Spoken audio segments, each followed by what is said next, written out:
Looking at the Great Lakes State today, Michigan, it is difficult to picture that it was at one time the western frontier of the United States, but indeed it was. With its long prehistoric occupation and historic period residence, there are many tales of the strange and the unnatural. It is just such a tale that I wish to share with you today. It is alleged to be true, but I will leave it for you to decide. The events are said to have occurred between 1779 and 1837, and it may surprise some that this episode of evil happened on the pleasant shores of Lake St. Clair, which at the time was known as L'Anse Creuse. It was during this time a young man named Lizon came to the village and opened a tavern if you will. I picture young Lizon with jet black hair and eyes that could cut to the soul, eyes that did not betray the malignancy of his character. And it did not take long for Lizon's Tavern to quickly gain the reputation of being the most vile such establishment in all the Michigan territory. The residents of the village are said to have been pious, indeed, church-going, God-fearing people. But the demons of hell had found fertile ground to destroy, and I suspect the people were easy pickings. Young Lizon was just the opposite and had never darkened the doors of the church. His establishment was well known for fighting, gambling, and carousing, as well as one can only remember, or one can only behind those doors are rooms that seem to rot souls. Marion Kuko, also known as the Green Witch Gundella, wrote the following. Since he was a newcomer, little was known about Lizon. It did not take long before it became clear that he was not a pleasant man. He never attended church, and was often heard to speak blasphemously of Christianity in general. Years of perpetual frowning had left two deep vertical lines between his eyes. And his hair. His hair was jet black and slicked down with oil. And she adds that his eyes never blinked. When he fixed his gaze on someone, they stayed fixed without blinking.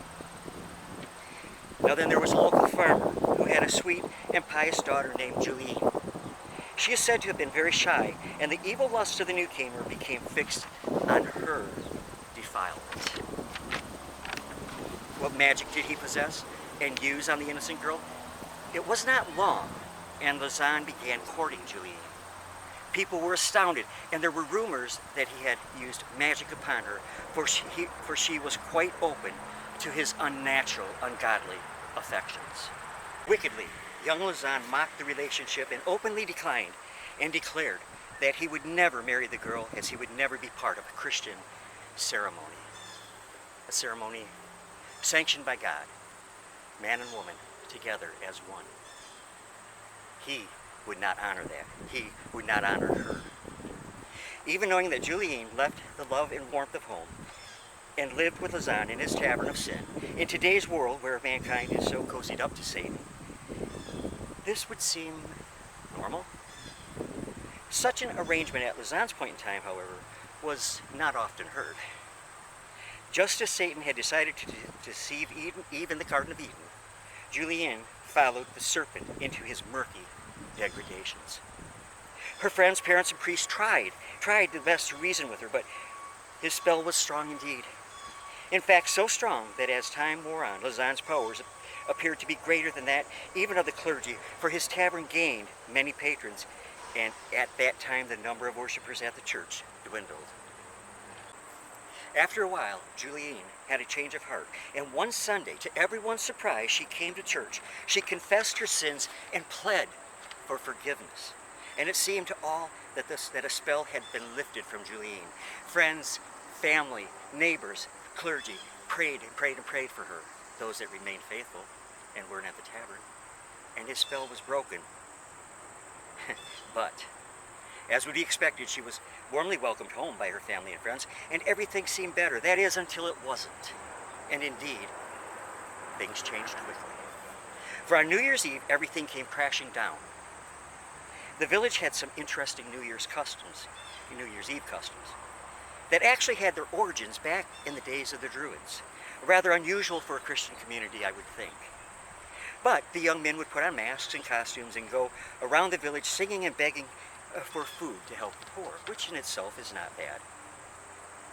But when the young people arrived at the home of Julienne's father, They sang and received the handouts for the poor, but the frivolity was interrupted by a scream, an intense scream, and upon investigation, Julienne was missing.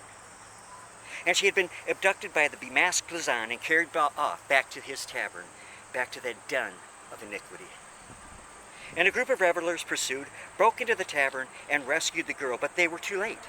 Whatever spell Lizon may have invoked, she had completely lost her mind, and she was never again to regain it. This time the villagers had had enough, and they took Lizon into custody, and he was put before the town's elders for reprimand. As one would expect, Lizon was angry, and he screamed out a curse upon the priest, the church, the village, in fact, the entire settlement of Lanscrews. Lizon's curse evidently worked, and soon thereafter the priest died. The morals of the village fell like dominoes, and soon insects and bad weather and blight pretty much just decimated their orchards and fields, and it would seem that Lizon's spell was indeed working, and working quite well. It is not known for sure whether Lizon died of natural causes or was executed. However, his burial was beyond enigmatic. He was buried near his tavern, and as he was buried, it is recorded that a swarm of large, filthy snakes crawled up out of the grave and seemed to actually come from his casket.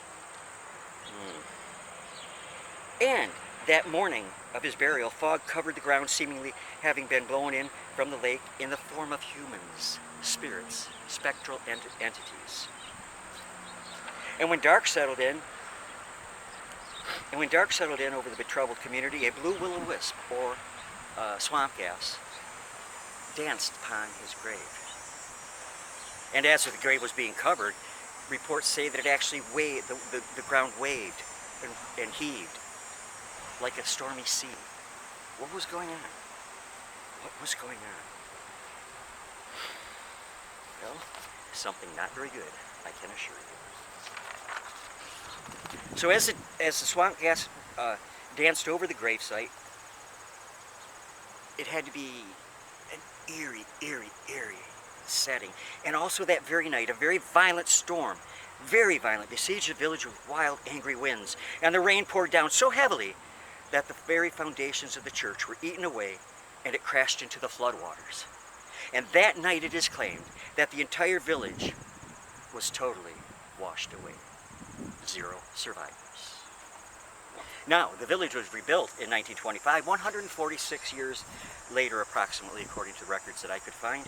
Lanscrews, the deep bay as it is the meaning of the name, was later incorporated as Lake St. Charles.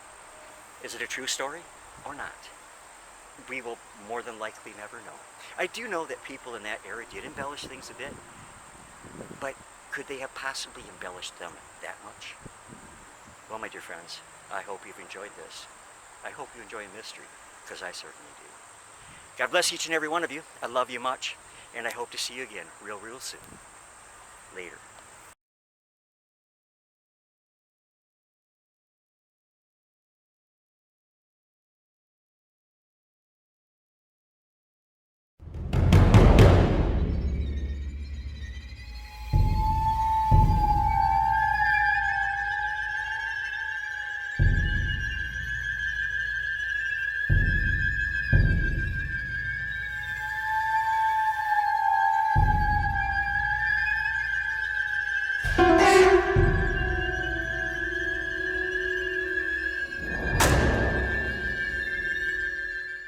Welcome, my friends.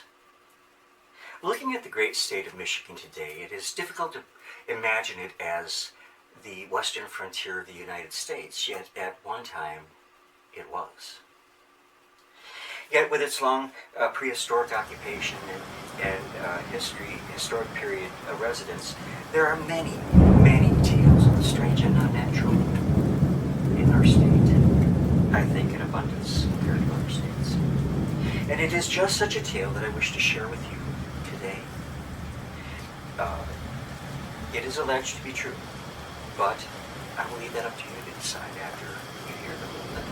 I will say only this, that during the era when this took place, or allegedly took place, people embellished things a lot more. But I'm not saying that they did with this. but let me share this with you. The events are said to have occurred between 1779 and 1837, and it may surprise some that this episode of evil happened on the pleasant shores of Lake St. Clair, which at the time was known as L'Anse Creuse. And it was during this time a young man named Lizon came to the village and opened a tap room, or tavern as you will.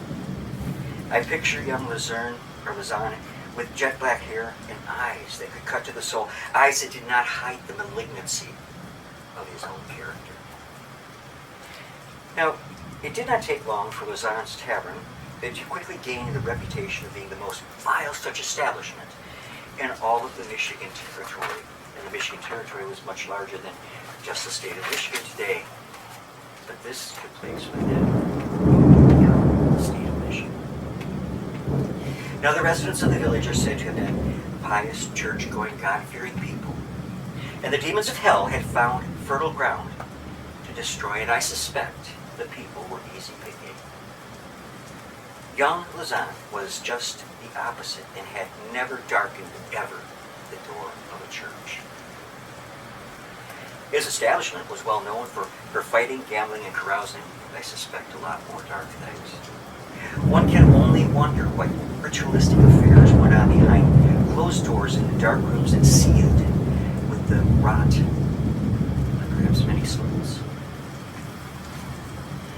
Marian Kuglo, also known as the Green Witch Gundella, wrote the following in an account of this. And she said, since he was a newcomer, little was known about Lizon. It didn't take long before it became clear that he was not a pleasant man. He never attended church and was often heard to speak blasphemy of religion and Christianity in general. Years of perpetual frowning had left 2 deep vertical lines between his eyes. His hair was jet black and slicked down with oil. And she adds that the eyes never blinked when he had set his gaze, where it was focused on someone. He didn't blink. Now then, there was a local farmer who had a sweet, pious daughter named Julie.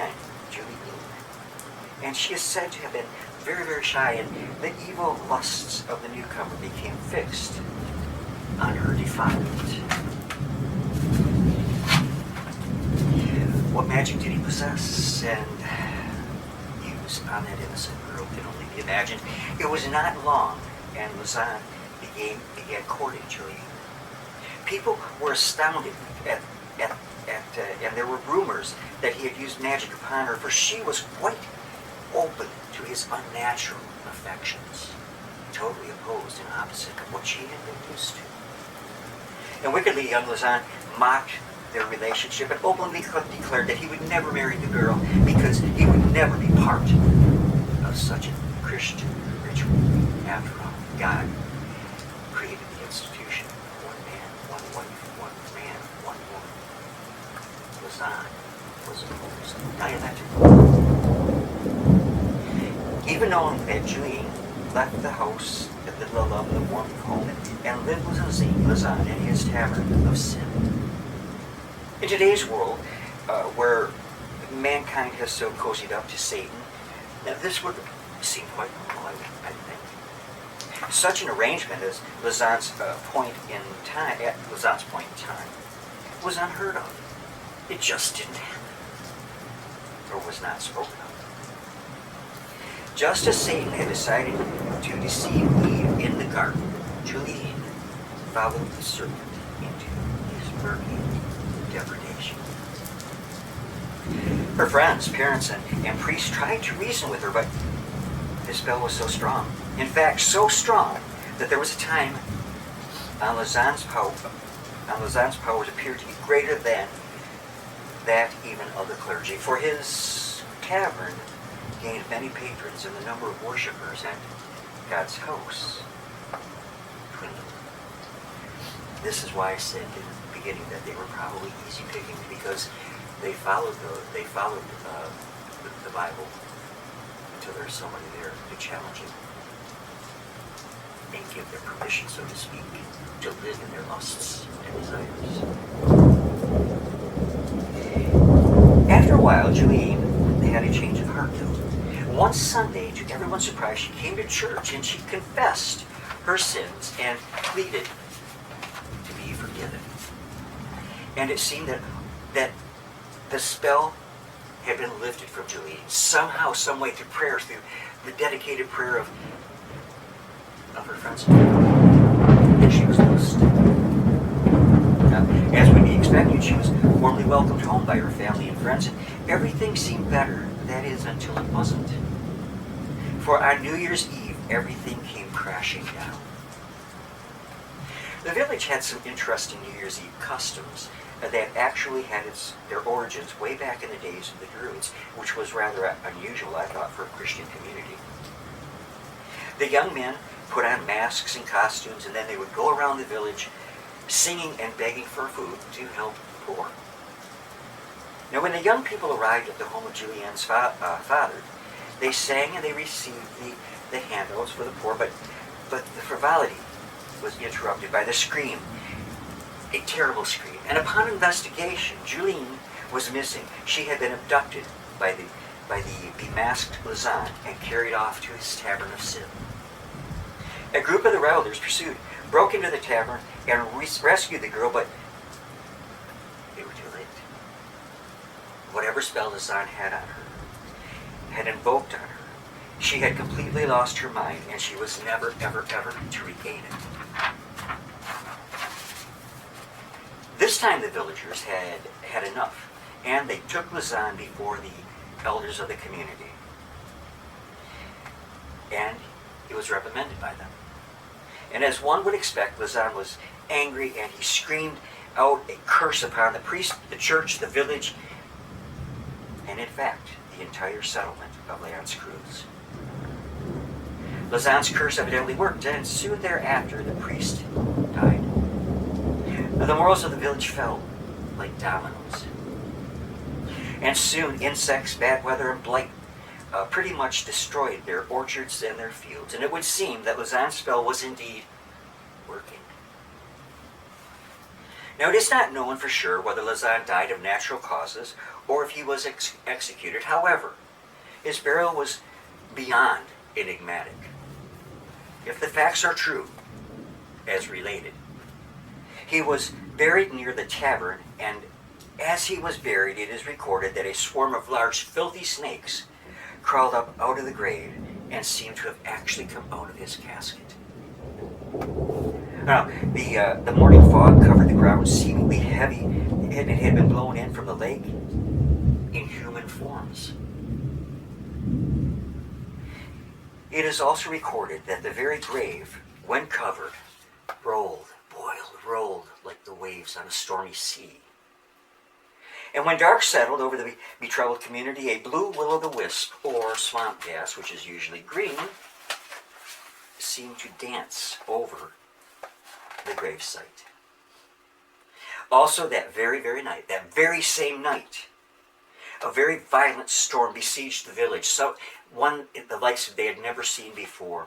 And with the angry winds and the rain that poured down so heavily, the foundations of the church were eaten away, and the church crumbled into the waters.